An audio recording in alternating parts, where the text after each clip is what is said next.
Here I am on my way back home. I just thought I'd test out and see if this positioning of the camera makes it any better. I'm hoping that it does. I'm sure. I don't know, I was getting sort of really tired of watching the steering wheel in all the vlogs, or the back of it. So it's a very pretty afternoon, which is good because you remember this morning it was so cloudy. And we're up to a very balmy 19 degrees. There's nothing too hot about that. It's just very pleasant.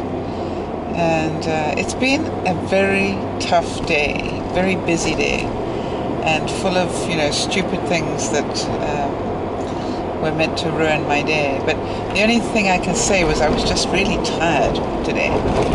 And that's sad because I actually did get to bed at quite a decent hour last night.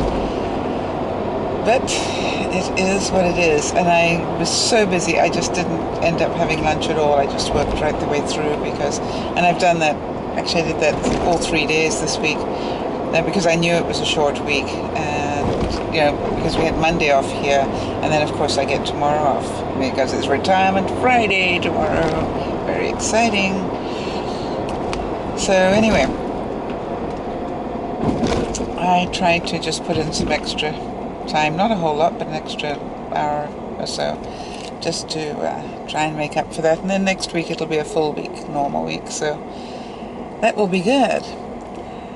I had some really interesting notes happen during the day. I try not to do too much, obviously, of answering emails or comments from you during the day because I'm working, but I do try and quickly read them so I get some sort of idea of what's going on. And it sounds to me like you all like my sinks a lot, so I'm delighted to hear that.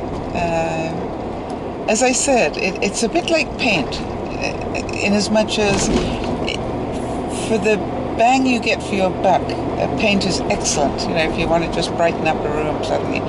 But again, to buy a new sink actually isn't nearly as expensive as you think. And I don't know if I told you this, but in my guest bathroom, where you saw the white sink yesterday, in my guest bathroom I've got a jetted tub in there,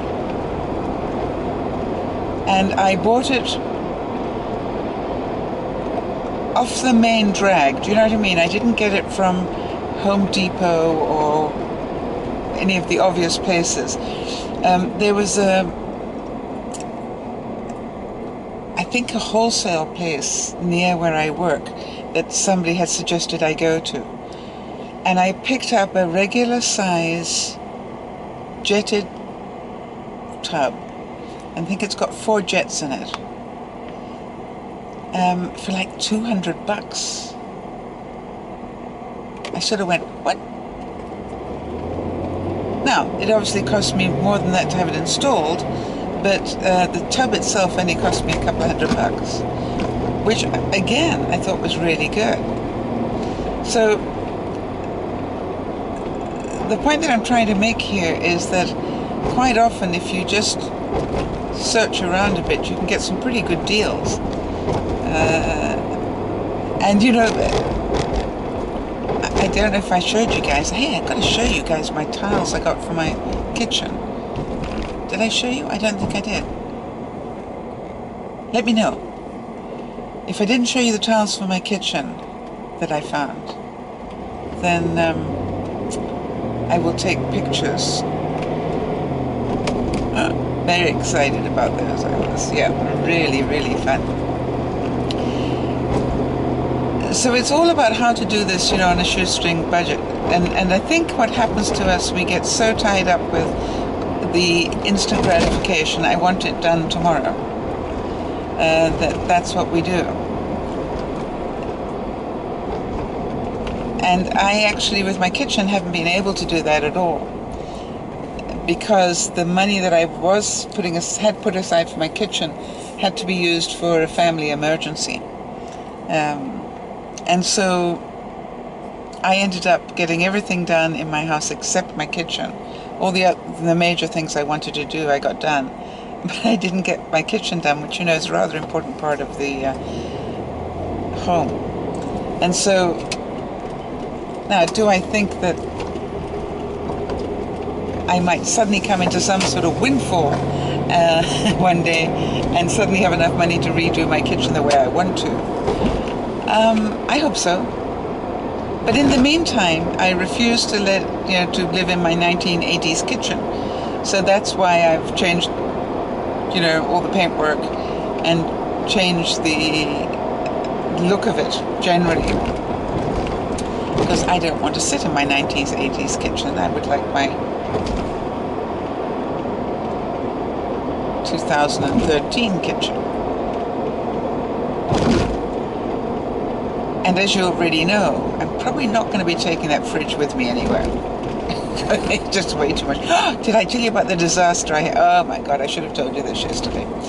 And I'm amazed I didn't, because it happened just before I went to work, and I don't think I did mention it.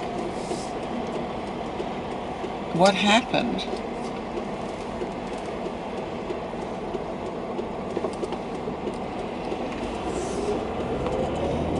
Sorry, I just had to concentrate a bit there. What happened was, I went to go and get something out of my freezer drawer.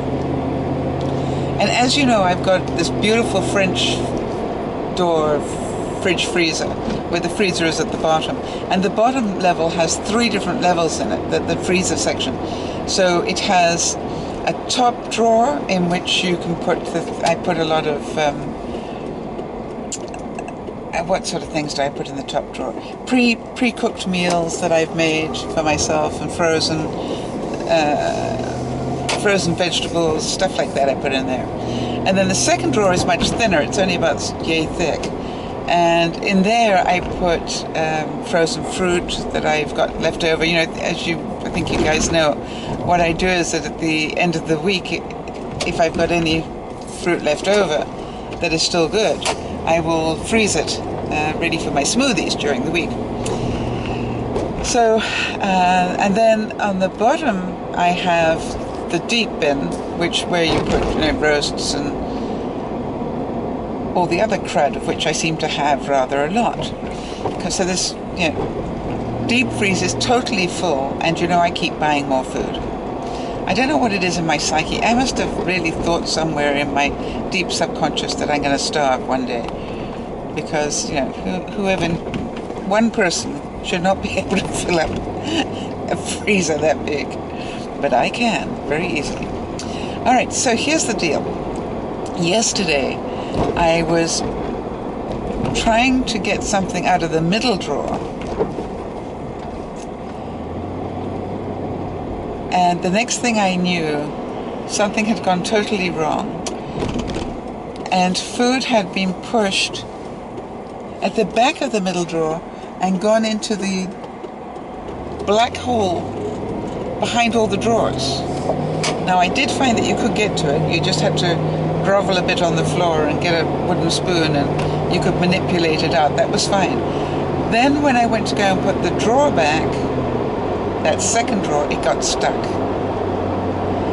As obviously with that food, somehow or other, had pushed the drawer into a very unfortunate position that wouldn't let it go forward or back, which meant here I was getting late for work, and I had a deep freeze full of food, and I couldn't close the one drawer, which made it impossible for me to close the other drawers. So I am watching with my heart dropping, a total freezer full of food, 3 drawers of it, about to go to waste because something's gone wrong with this middle drawer. Well, you probably know with me, I don't quit very easily, so I thought, I want to tell you what I thought, but it's not polite.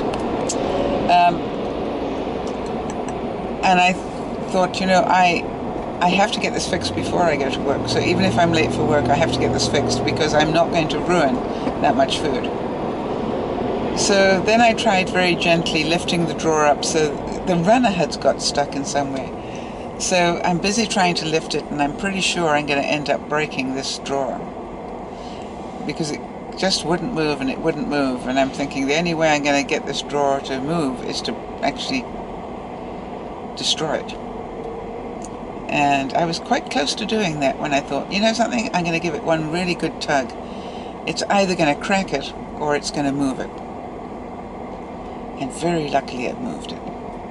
Very luckily, because you understand that would have been quite nasty if I'd done that to my middle drawer and that thing. So what is the lesson here? Be determined, obviously. Do not overfill your freezer, would be another one. And I definitely need to go and have a look and see why I've got so much food in those drawers. And start making a plan.